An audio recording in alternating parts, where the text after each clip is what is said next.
Broadway ਤੁਹਾਡੇ ਵਿਦੇਸ਼ ਜਾਣ ਦੇ ਸੁਪਨਿਆਂ ਨੂੰ ਦੇਵੇਗਾ ਹਕੀਕਤ ਦੀ ਉਡਾਨ। ਬਹੁਤ ਸਵਾਗਤ ਹੈ ਜੀ ਸਾਰਿਆਂ ਦਾ। ਇੱਕ ਵਾਰੀ ਫੇਰ ਅੱਜ ਉਹੀ ਸਵਾਲ ਚੱਕਾਂਗੇ ਜਿਹੜਾ ਸਵਾਲ ਹਰ ਵਿਦਿਆਰਥੀ ਦੇ ਜ਼ਿਹਨ 'ਚ ਉੱਭਰਦਾ ਹੈ, ਜਿਹੜਾ ਯੂਕੇ ਜਾਂ ਤਾਂ ਪੜ੍ਹਨ ਜਾ ਚੁੱਕਿਆ ਹੈ ਜਾਂ ਜਿਹਨੇ ਪੜ੍ਹਨ ਜਾਣਾ ਹੈ, ਕਿ ਯੂਕੇ ਦੇ ਵਿੱਚ PR ਮਿਲੂ।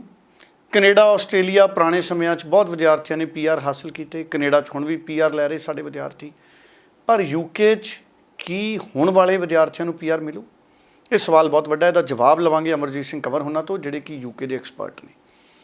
ਉਸ ਤੋਂ ਪਹਿਲਾਂ ਜ਼ਰੂਰੀ ਸੂਚਨਾ, ਚੈਨਲ ਸਬਸਕ੍ਰਾਈਬ ਕਰ ਲਓ ਹੁਣੇ, ਕਿਉਂਕਿ ਬਹੁਤ ਇੰਪੋਰਟੈਂਟ ਨੋਟੀਫਿਕੇਸ਼ਨ ਤੁਹਾਡੇ ਕੋਲੇ ਆਉਣਗੇ। ਕੰਵਰ ਸਾਹਿਬ, ਸਭ ਤੋਂ ਵੱਡਾ ਸਵਾਲ ਹੈ ਕਿ ਯੂਕੇ 'ਚ ਵਿਦਿਆਰਥੀ PR ਲੈ ਸਕਦਾ ਹੈ, ਮਿਲਦੀ ਹੈ, ਮਿਲ ਜਾਊ ਨਵੇਂ ਵਿਦਿਆਰਥੀਆਂ ਨੂੰ? देखो, सब तो पहली गल जो PR ਨੂੰ ਲੈ ਕੇ यूके ਦੀ PR ਨੂੰ ਲੈ ਕੇ ਖਾਸਕਰ ਬਹੁਤ ਬੱਚਿਆਂ ਨੂੰ ਕਨਫਿਊਜ਼ਨ ਹੈ, ਔਰ ਉਹ ਜ਼ਿਆਦਾਤਰ ਆਪਣੇ ਆਪ ਨੂੰ ਕੰਪੇਅਰ ਕਰਦੇ ਆ ਜਦੋਂ UK 2012 ਤੋਂ ਪਹਿਲਾਂ ਚੱਲਦਾ ਹੁੰਦਾ ਸੀ, ਕਿਉਂਕਿ 12 ਚ ਬੰਦ ਹੋਇਆ ਸੀ ਲਾਸਟ ਟਾਈਮ। ਉਹਨਾਂ ਬੱਚਿਆਂ ਨਾਲ ਤੁਸੀਂ ਕੰਪੇਅਰ ਕਰ ਰਹੇ ਹੋ ਜਿਹੜੇ ਕਾਲਜਾਂ 'ਚ ਪੜ੍ਹਨ ਗਏ ਸੀ, ਪ੍ਰਾਈਵੇਟ ਕਾਲਜਾਂ 'ਚ ਪੜ੍ਹਨ ਗਏ ਸੀ, ਉਹ ਵੀ ਪੜ੍ਹਾਈਆਂ ਉਹਨਾਂ ਨੇ ਕੀਤੀਆਂ ਨਹੀਂ ਸੀ, ਤਾਂ ਉਹ PR ਵੈਸੇ ਵੀ ਨਹੀਂ ਸੀ ਲੈ ਸਕਦੇ ਉਸ ਟਾਈਮ। ਉਸ ਜ਼ਮਾਨੇ 'ਚ ਵੀ ਜਿਹੜਾ ਬੱਚਾ ਯੂਨੀਵਰਸਿਟੀ 'ਚ ਗਿਆ ਹੋਊਗਾ ਉਹ ਸੈਟਲਮੈਂਟ ਲਈ ਹੋਊਗੀ। ਹੁਣ ਇਸ ਵਾਰੀ ਜਿਹੜਾ UK ਓਪਨ ਹੋਇਆ, ਇਹਦੇ ਵਿੱਚ ਡਬਲ ਬੈਨੀਫਿਟ ਨੇ ਪਹਿਲਾਂ ਨਾਲੋਂ।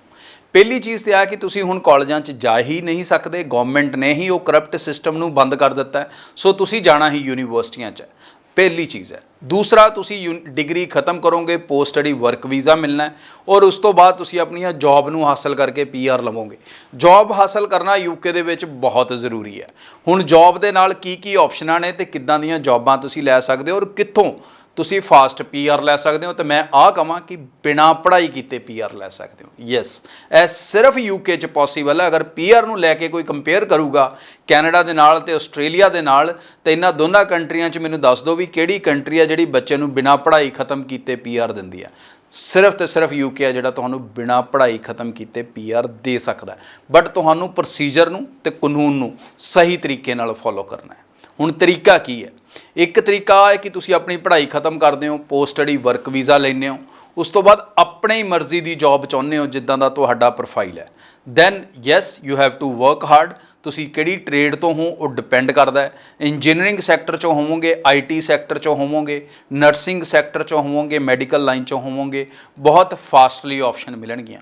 ਬਿਜ਼ਨਸ ਸੈਕਟਰ 'ਚੋਂ ਹੋਵੋਗੇ ਤਾਂ ਥੋੜ੍ਹੀ ਮਿਹਨਤ ਵੱਧ ਲੱਗੂਗੀ ਜੌਬ ਅਪਰਚੁਨਿਟੀਜ਼ ਹਾਸਲ ਕਰਨ ਲਈ। ਬਟ ਇੱਕ ਤਰੀਕਾ ਹੋਰ ਵੀ ਨੇ। ਦੂਜਾ ਤਰੀਕਾ ਆਇਆ ਕਿ ਤੁਸੀਂ ਗ੍ਰੈਜੂਏਸ਼ਨ ਮਾਸਟਰਸ ਖਤਮ ਕਰਦੇ ਹੋ ਔਰ ਤੁਸੀਂ ਬ੍ਰਿਟਿਸ਼ ਆਰਮੀ ਦਾ ਪਾਰਟ ਬਣ ਸਕਦੇ ਹੋ, UK ਆਰਮੀ ਦੇ ਤੁਸੀਂ ਟੈਸਟ ਕਲੀਅਰ ਕਰ ਸਕਦੇ ਹੋ। ਦੈਟ ਆਲਸੋ ਗਿਵ ਯੂ ਅ ਵੇ ਕਿ ਤੁਸੀਂ UK PR ਹਾਸਲ ਕਰ ਸਕਦੇ ਹੋ ਜਲਦੀ। ਦੂਸਰਾ ਤਰੀਕਾ ਜਿਹੜਾ ਮੈਂ ਕਿਹਾ ਕਿ ਤੁਸੀਂ ਬਿਨਾਂ ਪੜ੍ਹਾਈ ਖਤਮ ਕੀਤੇ ਵੀ PR ਲੈ ਸਕਦੇ ਹੋ। ਸੋ UK ਨੇ 2 ਦਸੰਬਰ ਲਾਸਟ ਈਅਰ ਦੇ ਵਿੱਚ ਇੱਕ ਫੀਲਡ ਹੈ ਕੇਅਰ ਵਰਕਰ ਦੀ, ਉਹ ਕੇਅਰ ਵਰਕਰ ਦੀ ਫੀਲਡ ਨੂੰ ਸ਼ਾਰਟ ਆਕੂਪੇਸ਼ਨ ਲਿਸਟ 'ਚ ਪਾਤਾ ਹੈ। ਜੇ ਉਹਨਾਂ ਨੇ ਟੈਂਪਰਰਲੀ 1 ਸਾਲ ਲਈ ਪਾਇਆ, ਬਟ ਜਿੰਨੀ ਕਿ ਜ਼ਿਆਦਾ ਸ਼ਾਰਟੇਜ ਹੈ ਮੋਸਟ ਲਾਈਕਲੀ ਹੈ ਐਕਸਟੈਂਡ ਹੋਣੀ ਹੈ। ਸੋ ਇਹਦੇ ਵਿੱਚ ਹੁੰਦਾ ਕੀ ਹੈ, ਜਿਹੜੇ ਮਰੀਜ਼ ਪੇਸ਼ੈਂਟ ਹੈ ਉਹਨਾਂ ਦੀ ਟੇਕ ਕੇਅਰ ਕਰਨ ਲਈ ਜੌਬ ਹੁੰਦੀ ਹੈ, ਉਹਨੂੰ ਕਹਿੰਦੇ ਆ ਕੇਅਰ ਵਰਕਰ। ਇਹਦੇ ਲਈ ਜਿਹੜੀ ਵੀ ਪੜ੍ਹਾਈ 'ਚ ਤੁਸੀਂ ਜਾ ਰਹੇ ਹੋ, ਤੁਸੀਂ +2 ਤੋਂ ਬਾਅਦ ਜਾ ਰਹੇ ਹੋ, ਤੁਸੀਂ ਗ੍ਰੈਜੂਏਸ਼ਨ ਤੋਂ ਬਾਅਦ ਜਾ ਰਹੇ ਹੋ, ਮਾਸਟਰਸ ਤੋਂ ਬਾਅਦ ਜਾ ਰਹੇ ਹੋ, ਡਜ਼ਨ ਮੈਟਰ ਕਿਹੜੀ ਫੀਲਡ ਦੀ ਪੜ੍ਹਾਈ ਕਰ ਰਹੇ ਹੋ, ਡਜ਼ਨ ਮੈਟਰ, ਕਿਉਂਕਿ ਕੇਅਰ ਵਰਕਰ ਦੀ ਕੋਈ ਪੜ੍ਹਾਈ ਨਹੀਂ ਗੀ। ਇਹਦੇ ਆਨਲਾਈਨ ਕੁਝ ਟ੍ਰੇਨਿੰਗ ਟਾਈਪ ਮੋਡਿਊਲ ਹੁੰਦੇ ਨੇ ਜਿਨ੍ਹਾਂ ਨੂੰ ਤੁਹਾਨੂੰ ਟੈਸਟਾਂ ਨੂੰ ਕਲੀਅਰ ਕਰਨਾ ਪੈਂਦਾ, ਛੋਟੇ-ਛੋਟਿਆਂ ਨੂੰ, ਜਿਹਨੂੰ ਬਹੁਤ ਸਾਰੇ ਬੱਚੇ ਅੱਜ ਦੀ ਡੇਟ 'ਚ ਕਲੀਅਰ ਕਰ ਰਹੇ ਆ।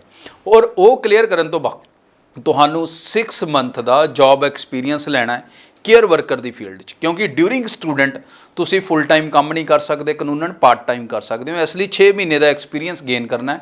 ਔਰ ਉਹ ਕੰਪਨੀਆਂ ਅੱਜ ਦੀ ਡੇਟ 'ਚ ਬਹੁਤ ਜ਼ਿਆਦਾ ਵਰਕ ਪਰਮਿਟ ਆਫਰ ਕਰ ਰਹੀਆਂ ਨੇ, ਔਰ ਇਹ ਸਿਚੁਏਸ਼ਨ ਹਜੇ ਅੱਗੇ ਵੀ ਚੱਲਦੀ ਰਹੂਗੀ। ਜੇ ਤੁਸੀਂ ਇਹੀ ਵਰਕ ਪਰਮਿਟ PSW ਤੋਂ ਬਾਅਦ ਲੈਣਾ ਚਾਹੋਗੇ, ਯਾਨੀ PSW ਦੇ ਦੌਰਾਨ, ਤਾਂ ਉੱਥੇ ਤੁਹਾਨੂੰ ਸਿਰਫ 3 ਮਹੀਨੇ ਦਾ ਐਕਸਪੀਰੀਅੰਸ ਗੇਨ ਕਰਨਾ ਹੈ ਔਰ ਤੁਸੀਂ ਕੇਅਰ ਵਰਕਰ ਦੀ ਜੌਬ ਲਈ ਜਾ ਸਕਦੇ ਹੋ। ਜਿਹੜੇ ਬੱਚੇ ਇਸ ਜੌਬ 'ਚ ਐਂਟਰ ਹੋਣਗੇ ਉਹ ਈਵਨ ਆਪਣੀ ਪੜ੍ਹਾਈ ਤੁਸੀਂ ਉਹਨਾਂ ਚਿਰ ਛੱਡ ਨਹੀਂ ਸਕਦੇ ਜਿੰਨਾ ਚਿਰ ਨਵਾਂ ਵੀਜ਼ਾ ਨਹੀਂ ਮਿਲਦਾ।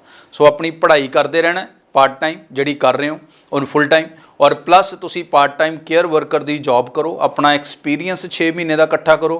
ਬਾਅਦ 'ਚੋਂ ਤੁਹਾਨੂੰ ਕੰਪਨੀ ਸਾਲ ਦੇ ਵਿੱਚ ਤੁਹਾਨੂੰ ਵਰਕ ਪਰਮਿਟ ਆਫਰ ਕਰ ਦੂਗੀ। ਆਪਣੀ ਨਵੀਂ ਐਪਲੀਕੇਸ਼ਨ ਲਾਵੋ, ਤੁਹਾਨੂੰ ਪੜ੍ਹਾਈ ਖਤਮ ਕਰਨ ਦੀ ਲੋੜ ਨਹੀਂ ਹੈ, ਤੁਸੀਂ ਸਿੱਧਾ ਟਾਇਰ 2 ਵੀਜ਼ਾ 'ਤੇ ਚੱਲ ਜਾਓਗੇ, ਜਿਹੜਾ ਤਕਰੀਬਨ ਤੁਹਾਨੂੰ 5 ਸਾਲ ਦਾ ਇਸ਼ੂ ਹੋਊਗਾ, ਔਰ ਉਹ ਖਤਮ ਹੋਣ ਤੋਂ ਬਾਅਦ ਆਟੋਮੈਟਿਕ PR ਹੋਊਗਾ।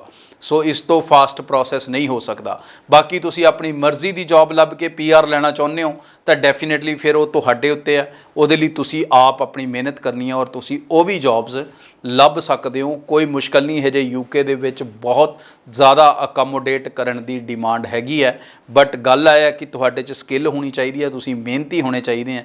ਜੇ ਆਪਾਂ ਡਿਗਰੀ ਇੱਥੇ ਵਾਂਗੂ ਸਿਰਫ ਨਾਂ ਦੀ ਕਰ ਲਾਂਗੇ, ਸਿੱਖਾਂਗੇ ਕੁਛ ਨਹੀਂ, ਅਸਾਈਨਮੈਂਟਾਂ 100 ਪਾਉਂਡ ਦੀਆਂ ਬਾਹਰੋਂ ਬਣਾ ਲਾਂਗੇ, ਤਾਂ ਫਿਰ ਉਸ ਡਿਗਰੀ ਦਾ ਕੋਈ ਫਾਇਦਾ ਨਹੀਂ ਔਰ ਉਹਦੇ ਬੇਸ ਤੇ ਜੌਬ ਤੁਸੀਂ ਨਹੀਂ ਲੱਭ ਸਕਦੇ, ਕਿਉਂਕਿ ਜੌਬ ਸਰਟੀਫਿਕੇਟ ਦਿਖਾ ਕੇ ਨਹੀਂ ਇਕੱਲੀ ਮਿਲਦੀ।